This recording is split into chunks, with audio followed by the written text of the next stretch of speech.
Ayan, kakauwi lang namin. Ayan po ay magluluto ko ng pinakbit. Ito po ang kanyang mga ingredients sa ating pinakbit. Meron na ho tayo dyan sa risukom ng bagoong. Ayan, meron tayong talong, pichay, ampalaya, kalabasa, white mushroom, gusto ko siya, talong, and meron din ito, and green beans, okra, kamatis, sibuyas, at bawang. Ayan. Para sa ating pinakbit, complete package na po yan at may alamang pa po tayo. Pakabangan po ninyo mga palangga. Hello mga palangga, wala nang patumpik-tumpik pa at mag-aprons lang ako kasi naka-jacket pa ako. Ayan, at hihiwain natin ang ating mga gulay. Pakiabangan. Ayan, green beans muna ang atin tanggalan nito ang dulo-dulo. Ayan, at tutuloy lang sa gitna. Siyempre, hugasan pa natin yan mga palangga. Ayan, at pinakbit ni Juday. Gusto ko kompleto, Ricardo.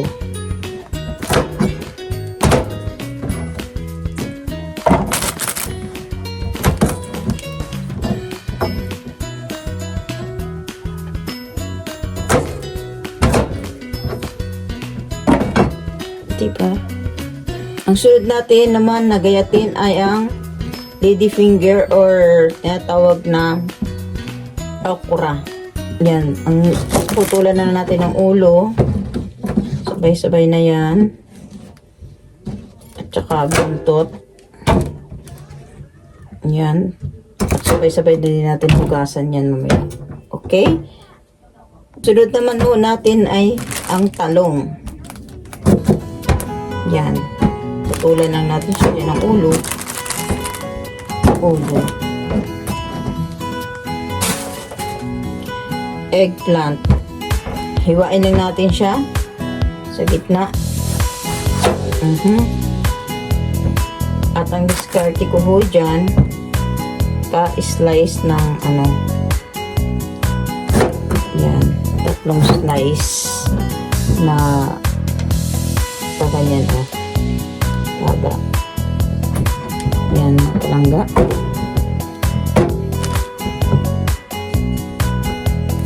Hiwain lang ang gitna. O, diba? Kabangan. Ang sunod natin i-slice. Naman natin i-slicein ang ating pumpkin or kalabasa. Ayan. At mamaya ipapakita ko sa inyo lahat ang pag natapos na naigayat natin. Pakabangan mga palangga. Ayan, nagpainit po tayo ng kasirula. Hindi ko pa rin mabitawan ang aking golden kasirula. Love na love ko kasi. Ganun talaga Ilang years na kasi ito sa akin. Kaya love ko to. Maglagay tayo ng mantika para igisa natin ang ating sibuyas, kamatis, bawang. Ayan. At nagayat ko na po sila. Ito po. Nagayat na ho natin ang ating mga ingredients dito sa ating pinakbit. Ayan po. Siyempre, as usual, unahin ko po yung kasama ang ating pork smile. Ayan cook smile. Ganyan talagang design niya mga palangga. Siyempre, unahin ko ang sibuyas na pula. Madali kasi itong at makamas ako. Ayaw kumatas yan ng waway. Ayan, gisa natin. Ginigisa ho natin yan.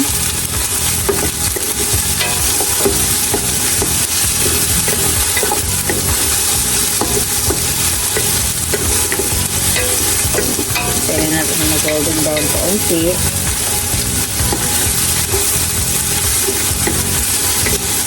Saka naman ilagay natin ang ating garlic. Yun. Okay. Ang dami.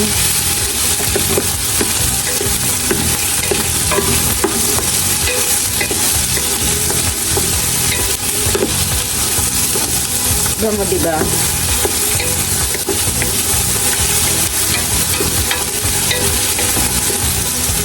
At ilagay ko na rin ang aking kamatis. Yun, yun.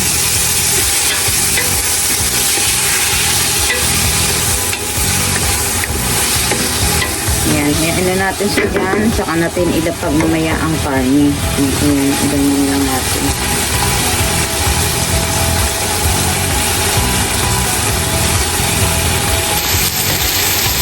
Ayan mo.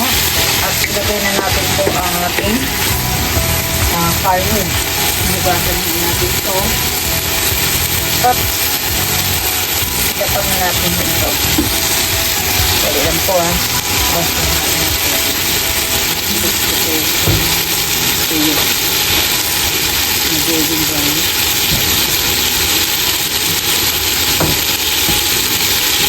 Buto-buto po ng bago ng ating ano dito. Siguro mamakmak. Ang mahal na ngayon ng mga bilihin dito sa Dibandos United. Ayan. Pang isang linggo na naman ho ito. Yan, ano lang natin. Ilugay-lugay.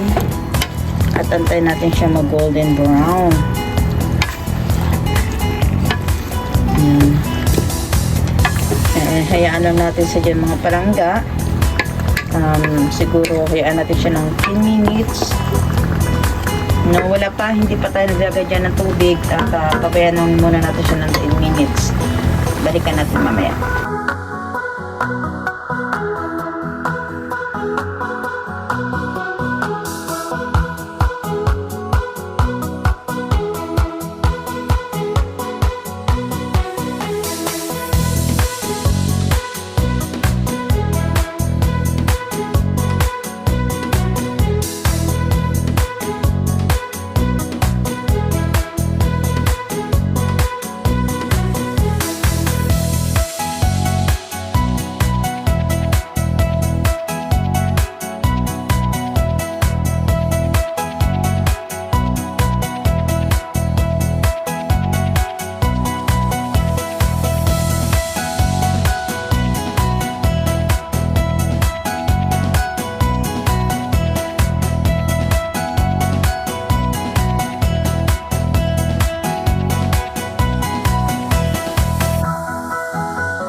Ayan, buksan na natin. Ayun, kumukulo na. Hinayaan natin siya ng 25 minutes to 30 minutes pala. Ayan, yan ang buto-buto natin.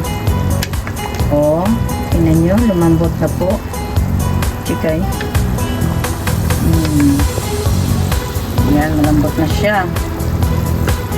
At siguro, maglalagay na lang ako ng ibang ingredients. Magbuong mamaya na. At ito, ilagay ko na yung konting kalabasa.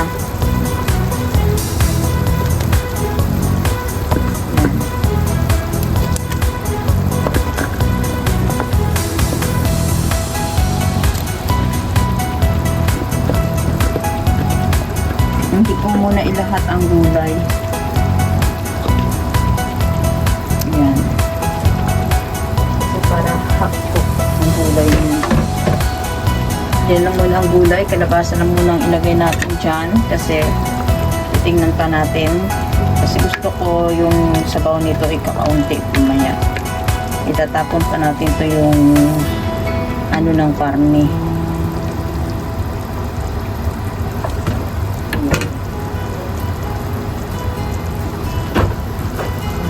Itapon natin ang kuha tayo ng ano. Tapon natin to, ito. Punta na mangkok. Aray kong init pala to. Dapat yung sita mo to. Kailangan itapon ito.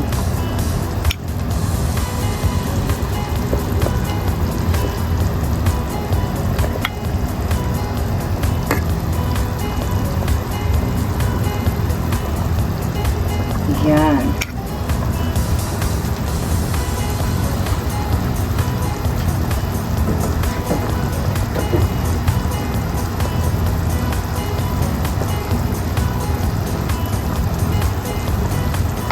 Natin kung meron pang ano, kasi gusto ko malambot po ang ating ayan o, siyang bulalo. Ayan, kaya kaunti lang muna ang nilagay kong gulay. Kalabasa muna ang inuna ko kasi depende sa kalabasa kung madaling malambot. Kasi merong kalabasa na mabilis malambot, matagal malambot, merong ganung klase. No, ang variety ng kalabasa. Yan, tanggalin natin to, itong ano na to. Ang taba ng buto-buto. Ayan siya. Diba, sabi ko kakaunti yan sa sabaw niyan kasi nga tanggalin natin tong sibo niya. Kailangan natin itong itapon.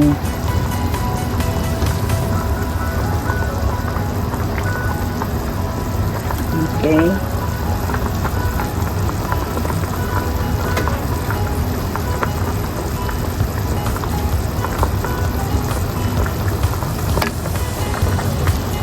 Tingnan natin ang kalabasa kung gaano kalambot. Matigas siya, di ba? Kaya mabuti na lang hindi ko nilahat. Maya na lang natin siya ano yun.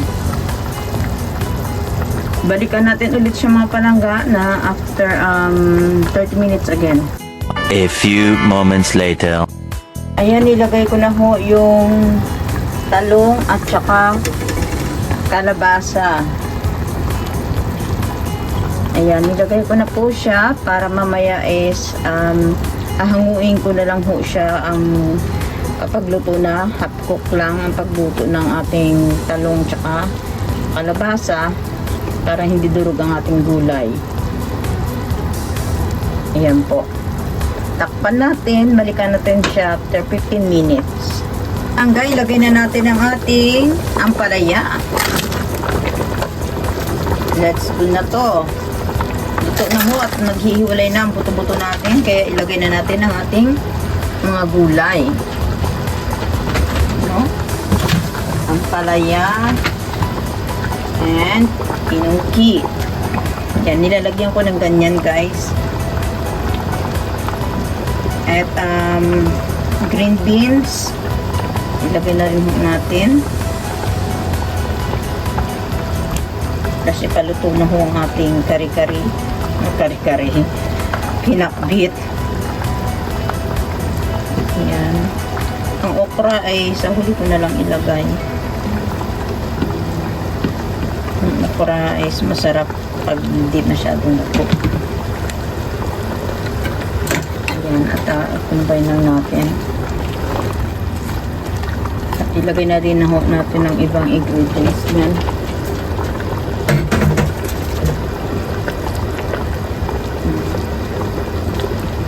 Kasi malapit na maluto ito, ilagay na natin ito.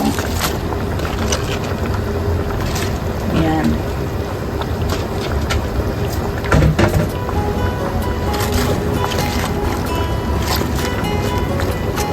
Ayan.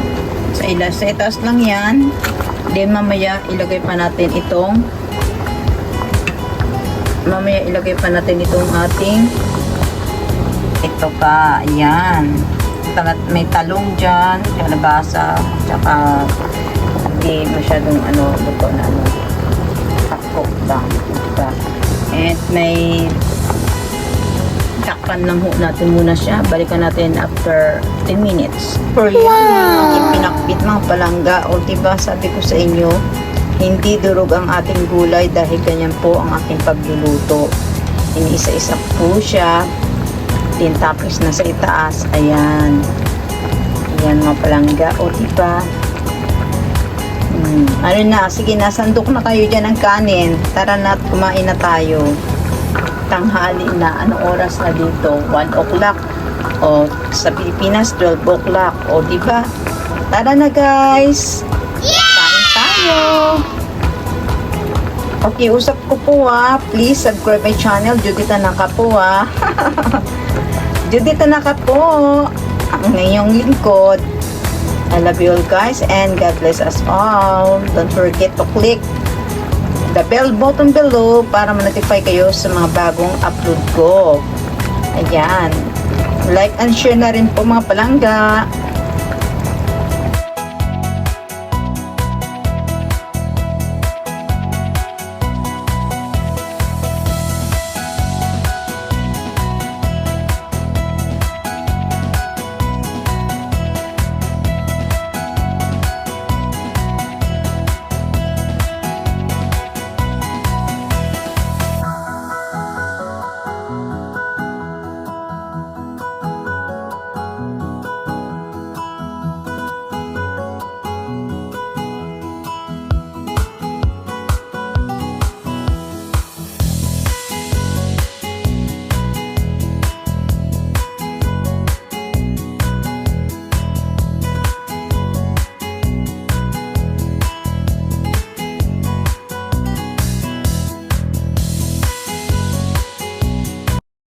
Tara na mga palangga, kain tayo.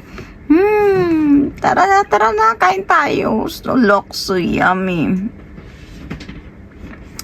Magdadasal muna tayo bago tayo kakain.